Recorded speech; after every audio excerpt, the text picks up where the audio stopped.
Hello, everyone. Hello and welcome. I have a very special guest with me today. I was getting instructions in my ear and I couldn't hear you for a second. I'm sorry. But hello, everybody. Welcome back to PlayStation Experience. This is the moment you've been waiting for. I'm joined by Sean Murray of Hello Games, with Hello Games in the audience, too. Who's excited for No Man's Sky? For those that are within, that can hear my voice. Beautiful. We're here to talk about No Man's Sky. Sean, you're here to do your favorite thing, be on camera live to tons of people. I know you love it. You personally confronted me and said, you know what I can't get enough of is being on camera. And even better, now we have the Twitch stream just in my face so I can see whatever it's saying. It's like a dream. It's like a Twitch chat, like a dream come true. We're here to talk about No Man's Sky. We're running the trailer here, which you guys, I forgot if this is the one from Game Awards or from today. This is the one from today. Okay, beautiful. Well, thank you for being here, Sean. No problem. It's good to see you. We met in a chaotic E3 earlier this year. Yeah, we always meet on camera, basically. We only can be live. You insist on it. It's really how our friendship was built. Tell me, let's start with the basics. Okay. For those maybe 3 people in the audience that don't know what No Man's Sky is, please grace us with an explanation. It's a really hard game to explain. I guess it's a science fiction game. That's what I always say. That's a good way to start. Yeah, it's kind of a sci-fi game, like our type of sci-fi, I guess, which is, I think if you look at the stuff that we've shown so far, we're very much going for that kind of sci-fi book cover aesthetic, that kind of 70s golden age of sci-fi for me.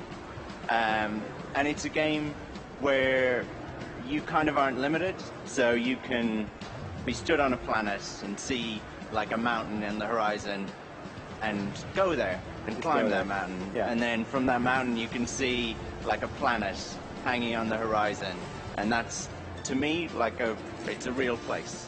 You can get in your ship and you can fly there, and on your way, and this is kind of what we were trying to show, is that on your way, if you like look up at the night sky as you're out in space, then the stars in the sky, all of them are real places too, and they're casting their light to you. How's that possible?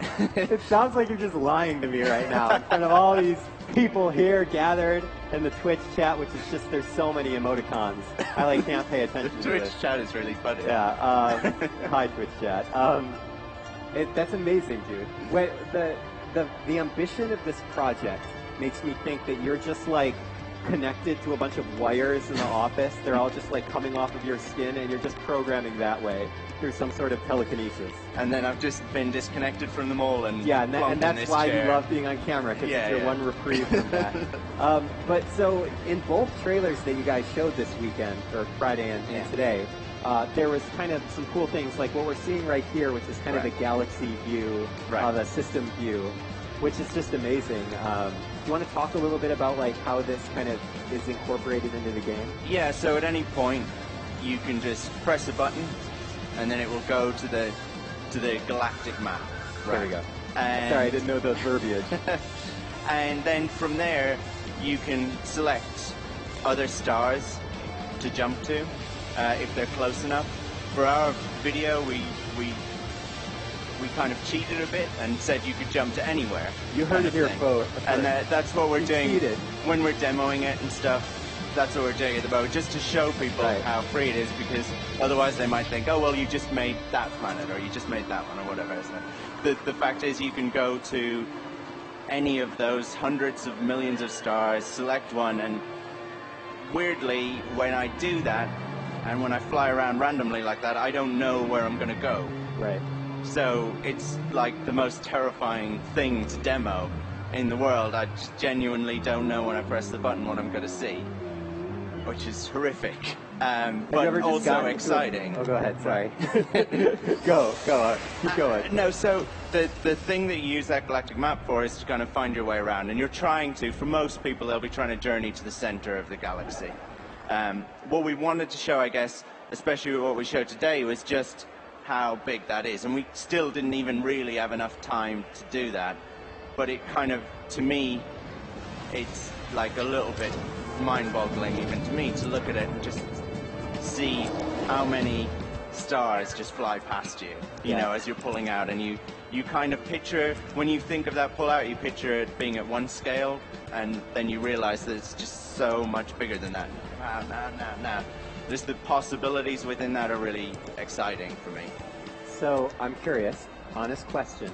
Have you ever warped to a new system discovered by Sean from Hello Games? You arrive on the planet, you touch down, and there's just like a small tea party happening on the surface of the planet, and they have like they like all look up and they turn, and you're just like standing there in your spacesuit. You say hello. That is a super specific question. But and so the answer is yes. Is it yes? I would like that. Not Maybe so far. maybe DLC. Right. Tea party Okay. DLC. Yeah. The other thing that you guys were kind of teasing a little bit of are the various ways that you can travel between these systems. Because it's not necessarily just the warping in your ship. Right. You kind of hinted at some other things. There was. I mean, I don't know what it is. I don't know if you can talk about it, but there looked like there was some sort of technology in place that allowed you to jump from the human, like the point of view perspective.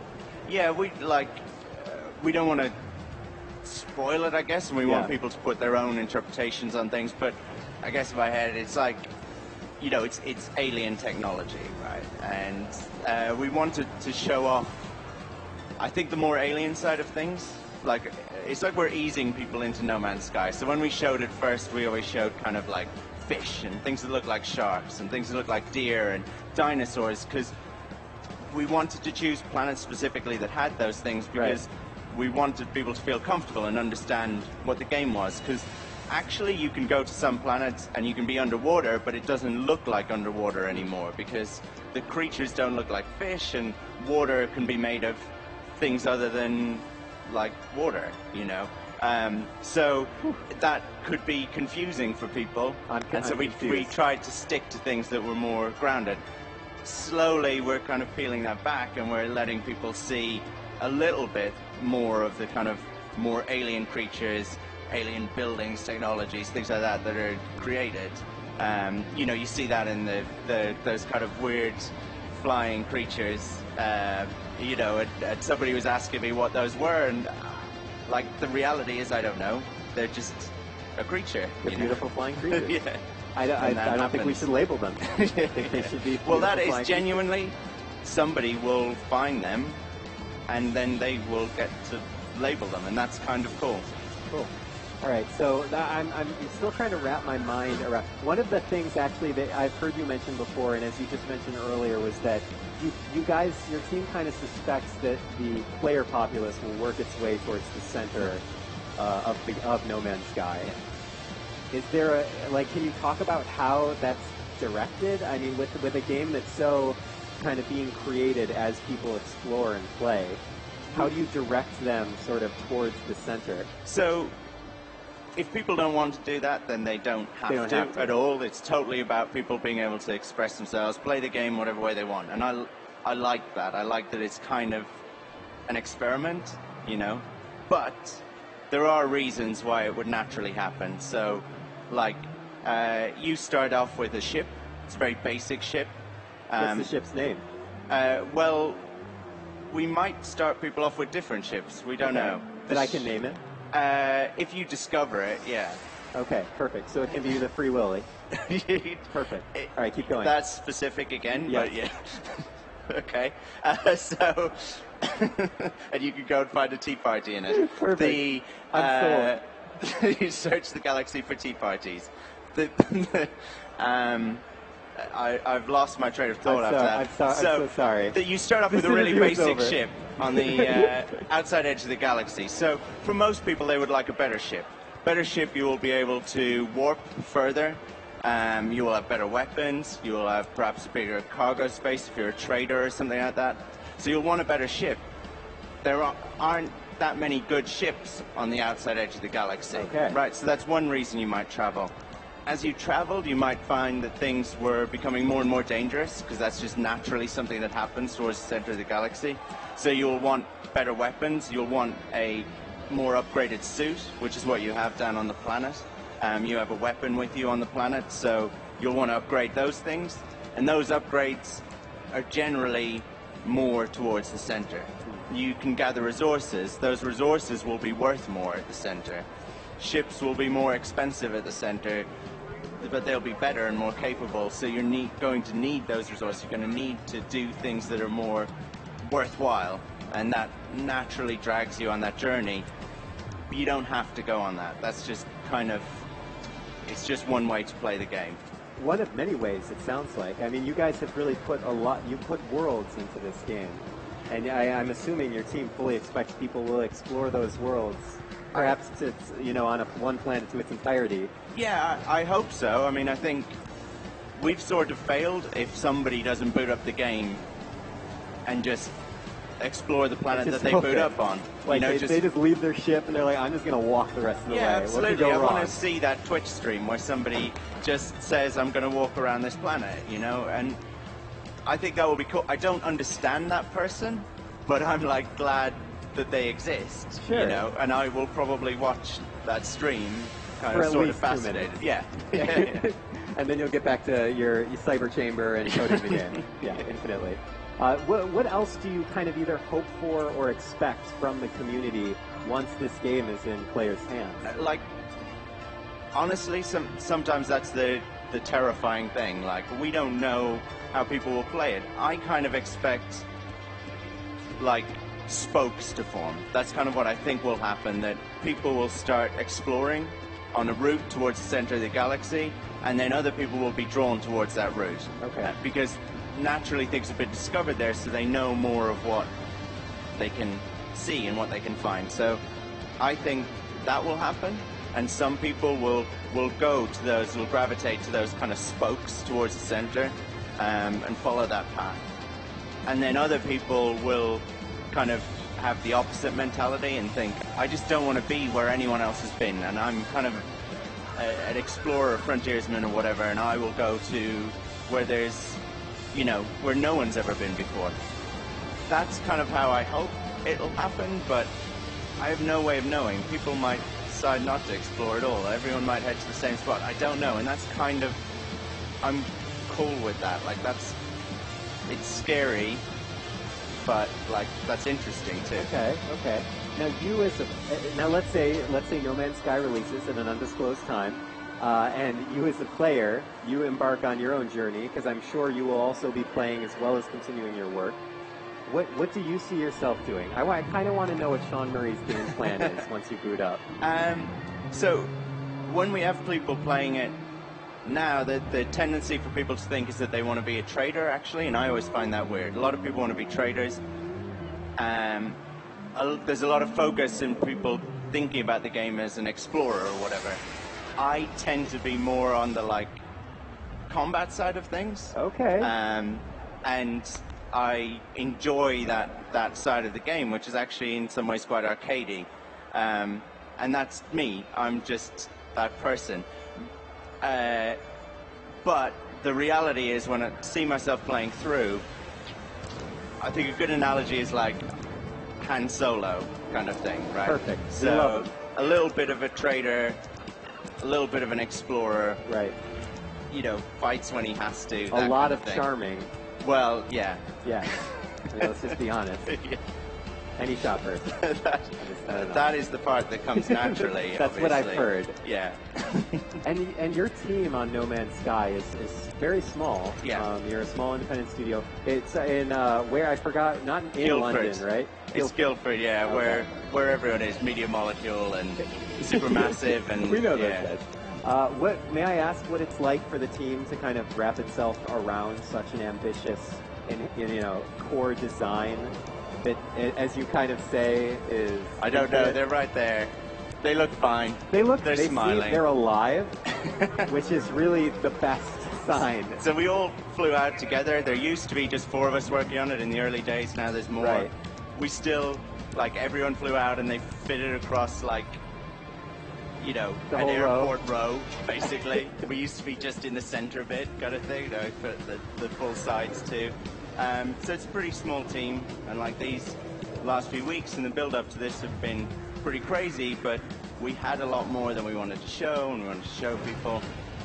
And I think there's naturally like this pressure, but also as one of the guys was saying to me, it's amazing to think if you're working on something, it's going to be on a massive screen. This screen, in fact. Yeah. Right now. Or the screen next door. We can't take it back. Like, I mean, it's happening. yeah. Twitch chat's having a field day. And that's like brilliant. It's horrifying and terrifying, but it's also brilliant. You wouldn't have it any other way, right? So it's that kind of trade-off. You can imagine what that's like yourself if you were writing a book or doing anything and knowing that it was going to be seen by a lot of people. You wouldn't have it any other way, but you would also feel a little bit sick in your stomach all the time, kind of thing. So you're saying you live with constant nausea, and yeah. I hope that you get the proper medical attention for that, because I want you to be coding in your Cyberthrone successfully. And you guys kind of teased this, I think earlier today, but you have a special event going on at PlayStation Experience this weekend. So right. for those of you that are listening, I'm assuming all of you can hear me because you're all kind of looking in this direction. You have something special going on. I know you don't want to tell much about it, right? But you want to give us like a little tease? Yeah. So some cool things. We're going to show a bunch more of the game, and we're going to have 65 Days of Static there tonight, which is really cool. They were playing last night at the TGAs, and I thought they were amazing. I thought they were awesome. Cool. Yeah, and it'll be good for more people to experience that. I hope people come along here, but where I think it will be really 9 cool. p.m., right? 9 p.m. I'm going to point over there so everyone knows that's watching. But you at home, this doesn't help you at all. But I'm just pointing for the people that are watching us right now. It's in that direction. But it'll be streamed as well, and I think that'll be cool to see, like new visuals, new side of the game, but also like badass music. Yeah, the band are like it sounds weird, but like they're my favorite band, you know, and so it's this whole weekend is super weird for me. It's weird in like a good way. Yeah, like I'll okay, be good. I you was had me worried. backstage with them yesterday, and we'll tonight, and like I don't really know how to feel about that. I love the line you said during the Game Awards where you were like, I can't believe I'm about to say this, but hey, here's my favorite band. I don't think a lot of people get that opportunity. No, but it's worse than that. Well, better. But they're working on an album that I can't really. It's super weird. But like brilliant, obviously. Yeah, but in a good way. Do you have? I think we have a couple more minutes left. We have about 5 minutes. Okay, good. Okay. So in that time, what else kind of is boiling around in your mind as you guys are kind of? I feel like you've made a lot of progress in your secret lair in Guildford, and I know that you can't tell us a lot, but like how do you feel now compared to how you felt when you first announced it? I think was it at the VGAs? Yeah, right? VGX last year. VGX, sorry. Yeah, that was. I mean, it's been a weird 12 months, definitely. This, for us, I mean, some people might say, like, oh, just finish the game and stop trying to make videos of it and throw a concert and stuff like that. Stop coming to Vegas and just sit here on a stage with some weird guy. No, you're here to show the game off to all these people. Yeah, but we're showing off kind of some of the cool things about the game, and actually this is like a real big kind of development milestone for us and a really important one. I don't get into that too much, but like it's a big deal for us, not just where the game is at, right? And almost this weekend for me and certain stuff, there's like a celebration of that, like there's cool things that are happening, like stuff that we haven't talked about, like the band making the album, for instance.